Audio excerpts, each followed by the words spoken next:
and fun capital of the world, it's the Jackie Gleason Show.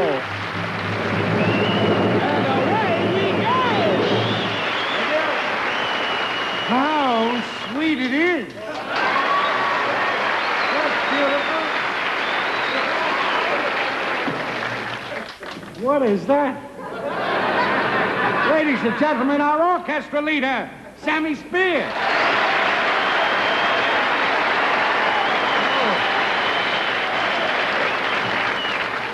Oh, no, Sam. No, that's too much, that coat. You've all heard of Tiger Rag. There it is.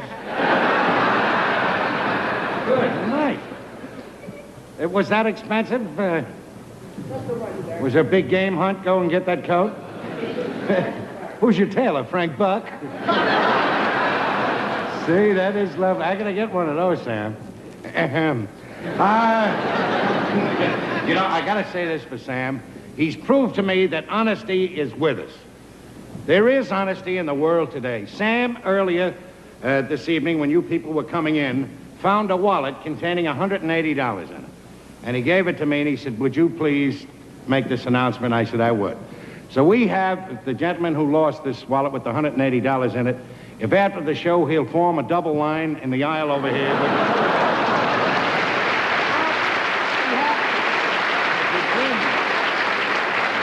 We have 23 elephants who are coming out at this time. They will be tying their tails together. Excuse me, Mr. Gleason. This is Mr. Morgan Priel, who would like to say a few words to you. Oh, thank you, Johnny. Thank you, Mr. Olson. Thank you, sir. On behalf of the American public, which is very tried and pleased, and we are the ones who found our own greatest statesman, I have a very important thing I would like to say to you due to the fact that we have a tour. Now, this great public has always seen that the medium of television has not only given a great amount of strength. How many people have said at one time, why do you tour without taking a tour? You wouldn't expect it to be great. And we know very well that you in your capacity has given a great amount of encouragement. And whether it is you or others who are part of the we realize what makes it a trade. But even last week on your television show, when you said, what is this photo we have of the film without thanksgiving?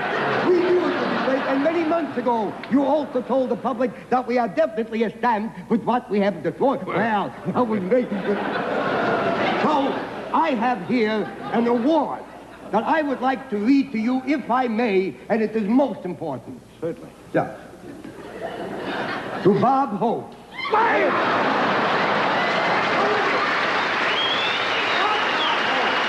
This is the Gleason Show. Why don't they tell me? Why do they always do that to me? That's the trouble with television of retracement. Not only you, but people who are watching say, this is not a television retracement. You have been given retracement. Even Bob Hope has no trouble, but we have given because what kind of a place is it? How do you know that those people...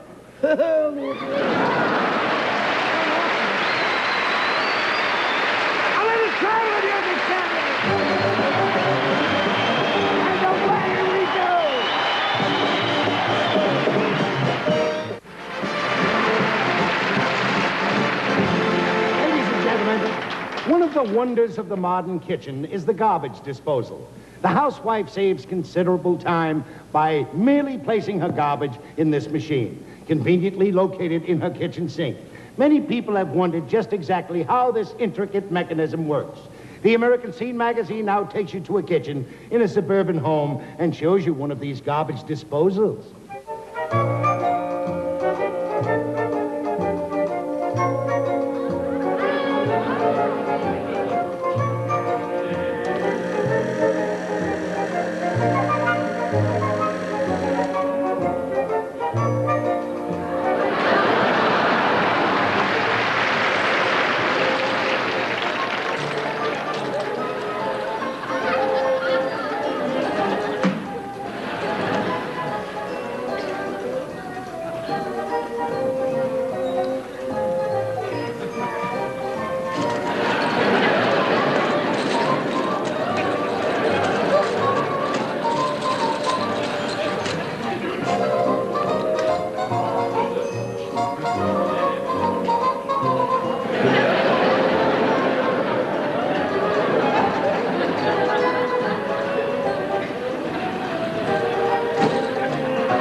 offers its customers many conveniences. One such convenience is the night depository, a small box located on the outside of the bank. Using this, a customer may deposit money in his account after the bank is closed for the day. We now show you this convenient banking service, the night depository.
Yes, isn't it? Shall we give it a go? Oh, yes. Pardon me, what is your name? My name is Thatcher Morgan. Thatcher Morgan. Mildew, milk toast, mussel, mackinaw. I'm sorry, but we don't have a reservation under the name of Morgan. Reservation? However, we had a cancellation which will permit me to accommodate you and the young lady. Oh, you dirty old... Right in.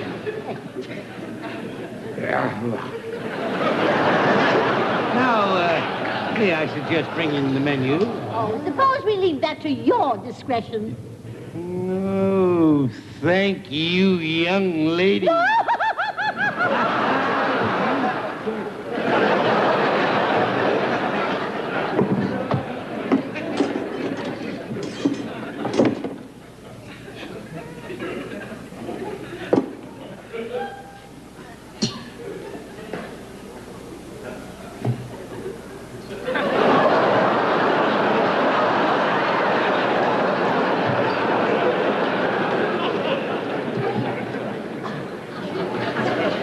Give them extra, and they'll come back.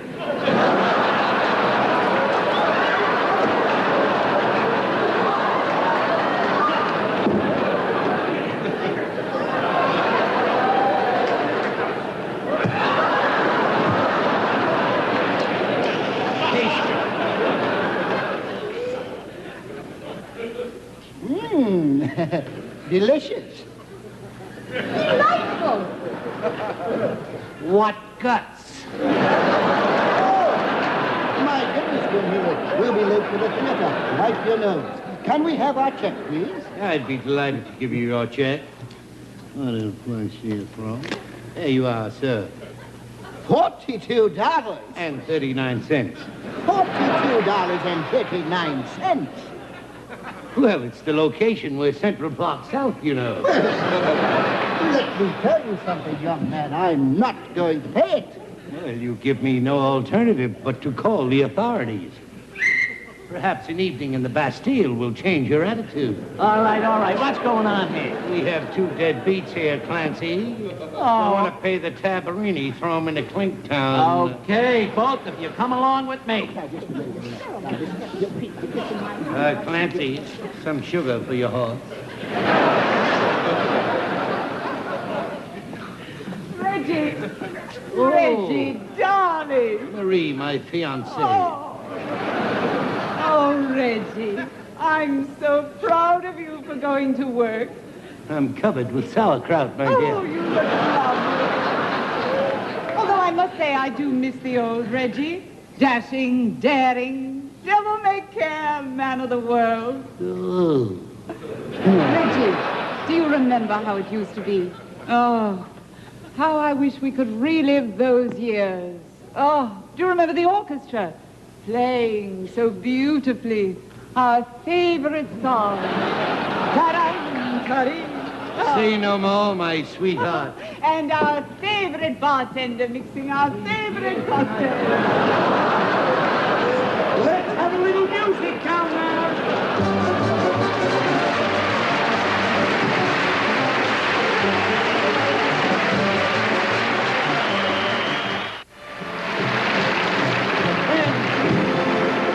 The American housewife loves a bargain. The American Scene magazine shows you a department store about to open, featuring a special sale on men's slacks.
Anything? Coming up.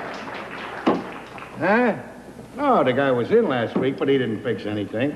Just keeps running back and forth. I think I'll throw the pipes out now.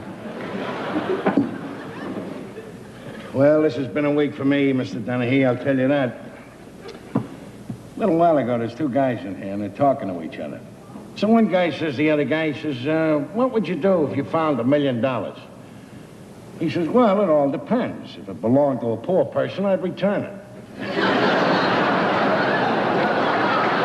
Imagine that.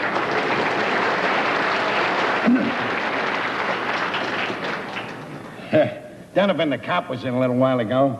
He says to me, hey, he says, Joe, he says, I'm looking for a suspect. He says, a fat lady, and she's a nut. He says, so if a fat lady walks in here, call me. I says, well, have you got a picture of her so I'll know what she looks like? He says, no, but I'll give her a description of her. She's a fat dame, she's got red hair, she's 5 foot, she weighs 93 pounds. I says, wait a minute. How can a fat dame weigh 93 pounds? He says, I told you she was a nut. I don't understand. Must be spring coming back. That's what it is, Dennehy. I'm reading in this magazine here. You got a story about a carpenter. He's been a carpenter for 30 years and never smashed a finger. Makes his wife hold the nails. Look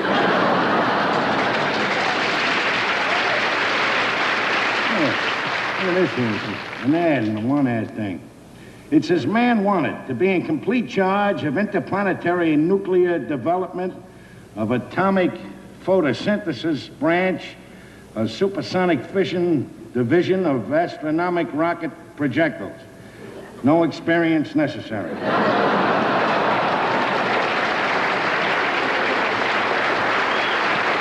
Yes. Crazy? Oh, he's in the back. I'll call him out. Hey, Craze!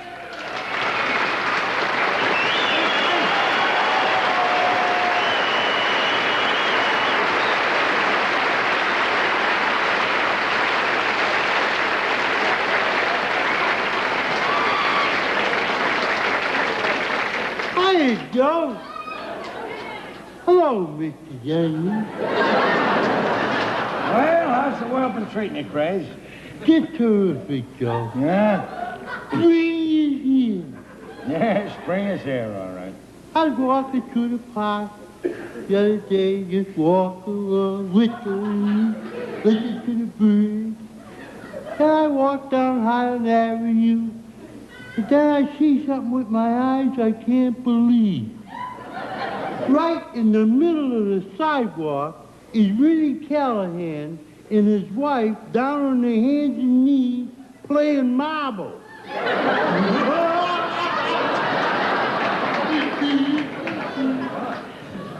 I walked over to him, I said, hey, Rennie, don't you think you and the wife are a little old to be playing marbles? He looks up at me real mad and he says, who's playing marbles? Me and the wife just had an argument. She's helping me pick up my teeth.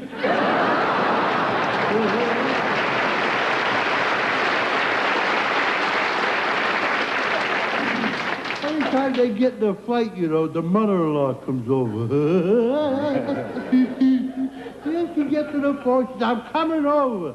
So Rennie says, gee whiz, you're going to have somebody pick her up at the station. So Moriarty, the undertaker, I'll pick her up at the station in the hearse. But she wouldn't go for that. Every time she gets in there, you know, the flowers starts up her hay fever. So Rennie gets in touch with Duddy Dullison. He says, hey, Duddy, would you pick up my mother-in-law at the station at 3 o'clock and bring her over to my house for me, and I'll give you $5. Cash. Duddy says, okay, I'm ready to make $5. Then Duddy says, wait a minute. Supposing I get to the station and your mother-in-law doesn't show up. And Rennie says, in that case, I'll give you $10.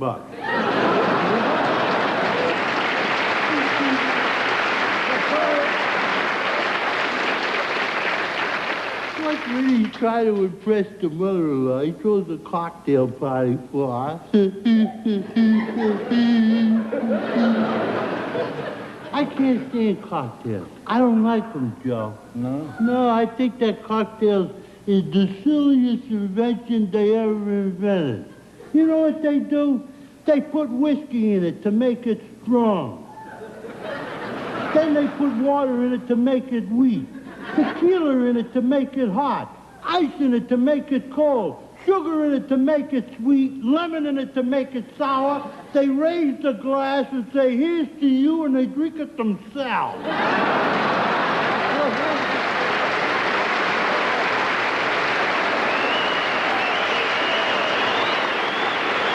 on, Craig. See you next week. Okay, Joe. See you next week, Mr. Guy.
From Miami Beach, the sun and fun capital of the world, it's the Jackie Gleason Show. And away he goes! How sweet it is! Oh, there he is, our orchestra leader, Sammy Spears. Take a bow, Sammy. I'm telling you, I'm falling in love with Miami Beach more and more every hour that I'm here. This is the greatest joint in the whole world. Let me tell you why. Everybody that walks around down here looks so healthy. They all have beautiful tans, you know. And I'm a nut about a tan myself. I like to have a nice tan. And I had a fair one up till a couple of weeks ago when I met a friend of mine who gave me a recipe of how to get a real fine tan. You know, they give you a lot of things like use olive oil or take some baby oil and mix it up with iodine and smear that all over. I got the thing, and when I tell you this, you're going to think it's silly. But the greatest thing in the world for a real golden brown tan is to use peanut butter. See, you're laughing? You see? Now, let me say, when you analyze it, it turns out to be pretty good. First of all, peanuts have the richest oil in them in the world. And the peanuts themselves have a rich brown color. And the butter in the peanut butter keeps you from getting burned. Like when you burn your finger, you put butter on it. See, so it's not such a nutty thing. Now, in the morning, when I go out to the pool, I take a big jar of peanut butter with me. And I scoop it out and I rub it all over my body. And it works. I have a beautiful, rich, golden brown all over my body, just beautiful. There's just one thing wrong. Every now and then I have an urge to dive into a jelly sandwich.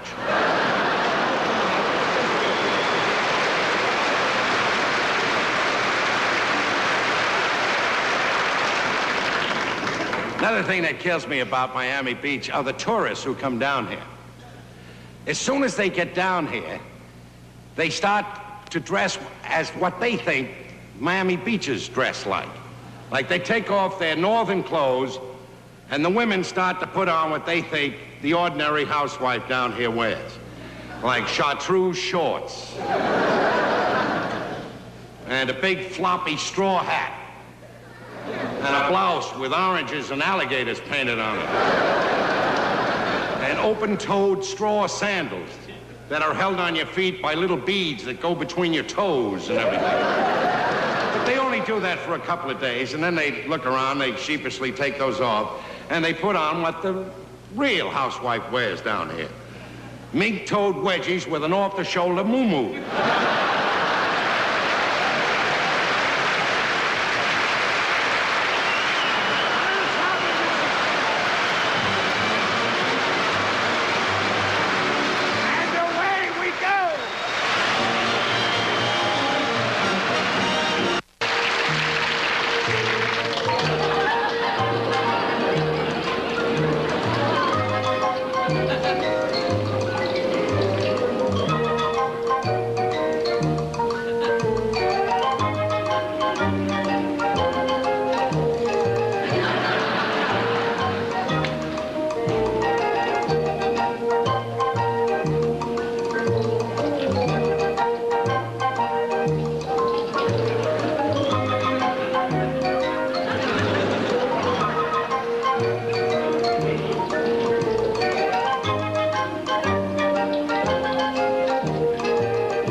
Welcome, ladies and gentlemen, to It Pays to Be Ignorant, the intriguing program that asks very deep questions and comes up with some very thick answers. And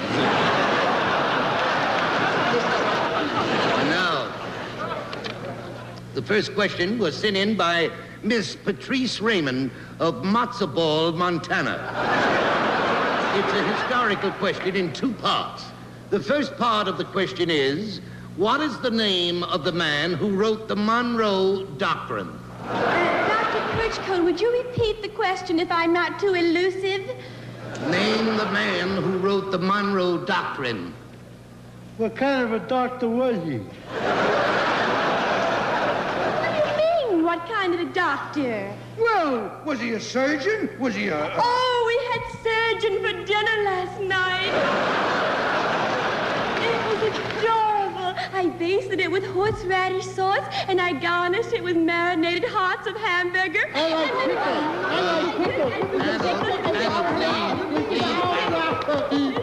What was the name of the man who wrote the Monroe Doctrine? Do you know Mr. Guggenheim? Of course I know Mr. Guggenheim.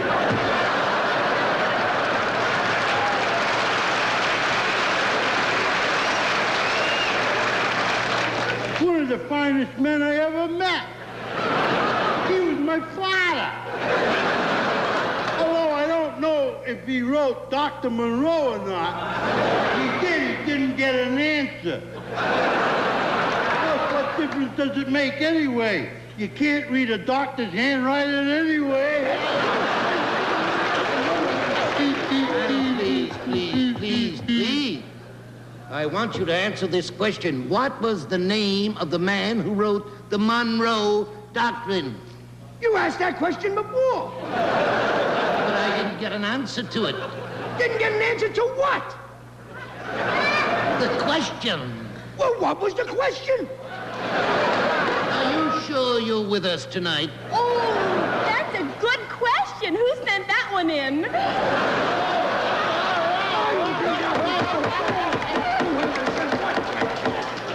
Miss Mansfield, you must not digress.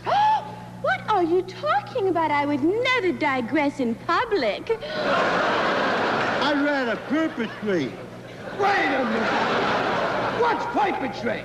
That's a big word I found in the Reader's Digest.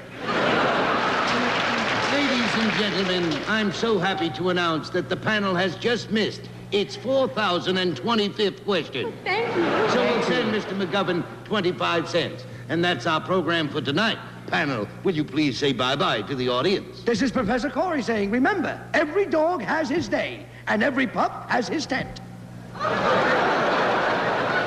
And this is Jayne Mansfield saying, remember, no matter how much a thing pains you, it always hurts. And this is Crazy Guggenheim saying, although I'm not a rich man, I wouldn't want to be broke, even if you gave me $1 million.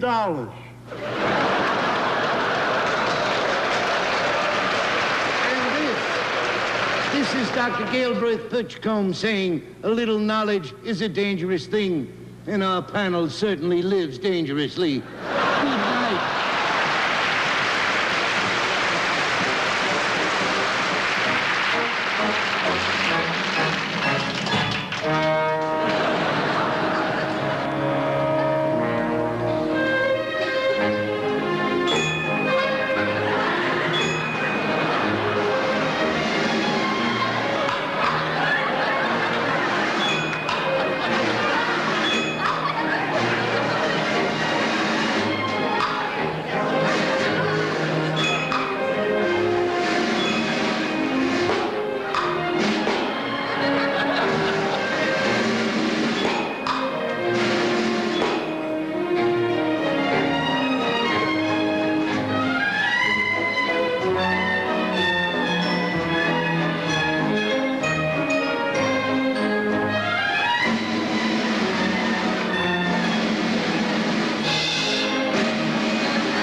barbershops in New York City catering mainly to theatrical performers.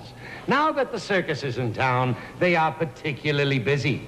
We now take you to such a barbershop where a unique personality is getting a haircut. Oh,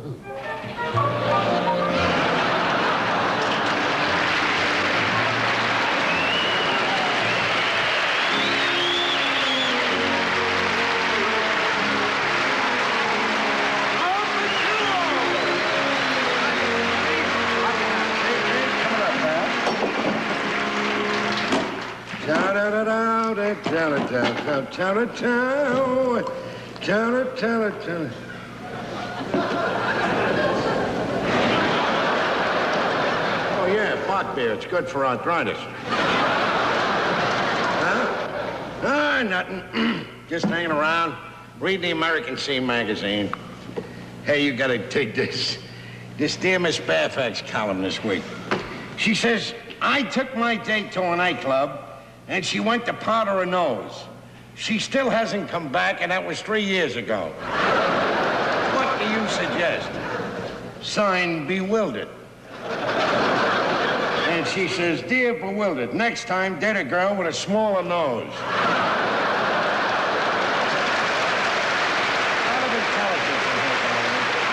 Huh?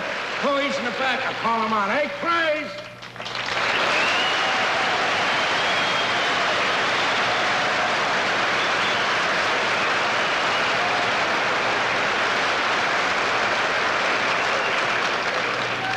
Hey, Joe.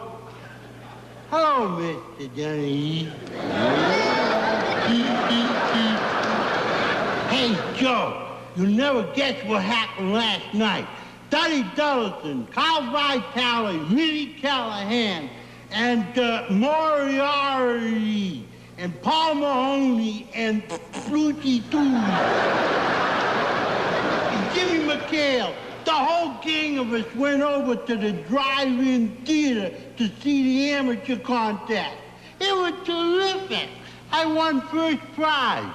I did my imitations of famous people. I did that famous fighter, Rocky Marciano. And I did Shirley Temple. I'm the good shit.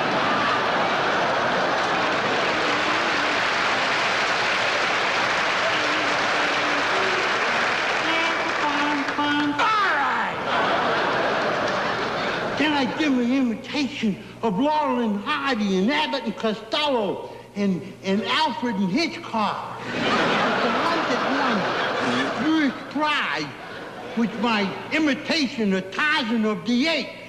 You want to hear my Tarzan call? Yeah. Hey, Tarzan!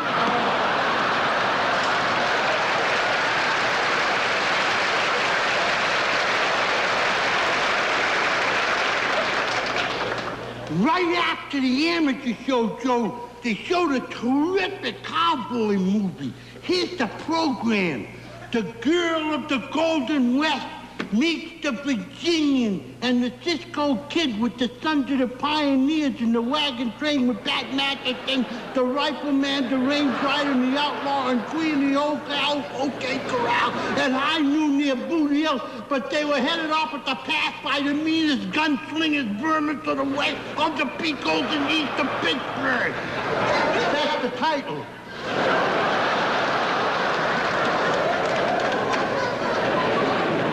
The movie takes place in a town, and it's all about the sheriff. The name of the town is Corn Cob, Texas. And one day, they strike oil. 8 billion barrels of oil. So they changed the name of the town from Corn Cob to Dynamite. It was a boom town. Discovered by Daniel Boone. On his off day, used to just sit around the office and write cowboy songs, Joe. And one afternoon, the deputy comes in. He said, just a moment, deputy, sit down. I want you to hear one of the finest cowboy songs you're ever going to hear. Oh, really? I call it my dearest song. Oh, the poor old cows all work till they drop. Then the cows all relax and lie flat upon their backs. And this brings the cream to the top.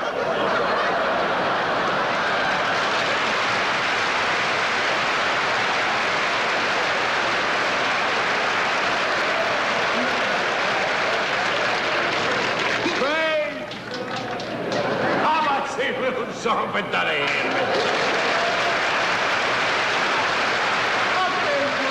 Hey, Daddy, put it down at number 27.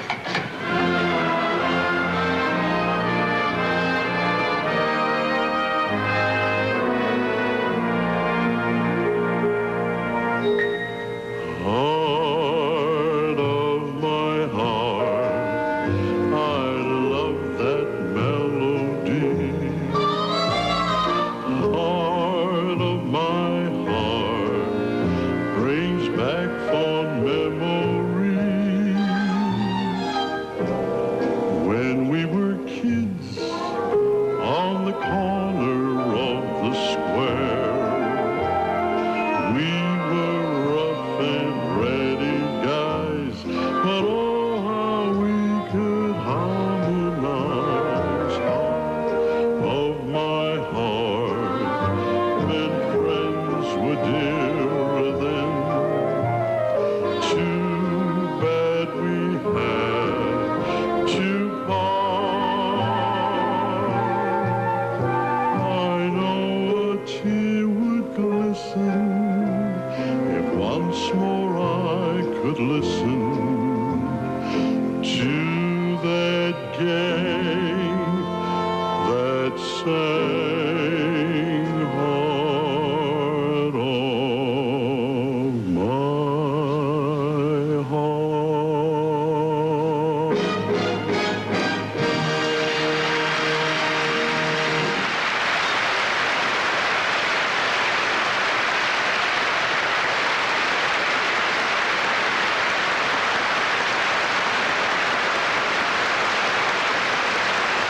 Attaboy, Craig. See you next week.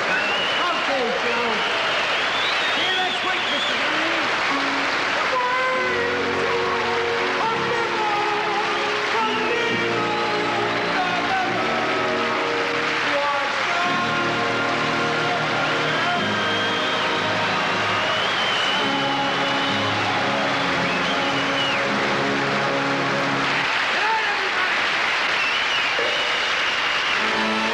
The New York Mets meet the Montreal Expos again Sunday afternoon at 1:30.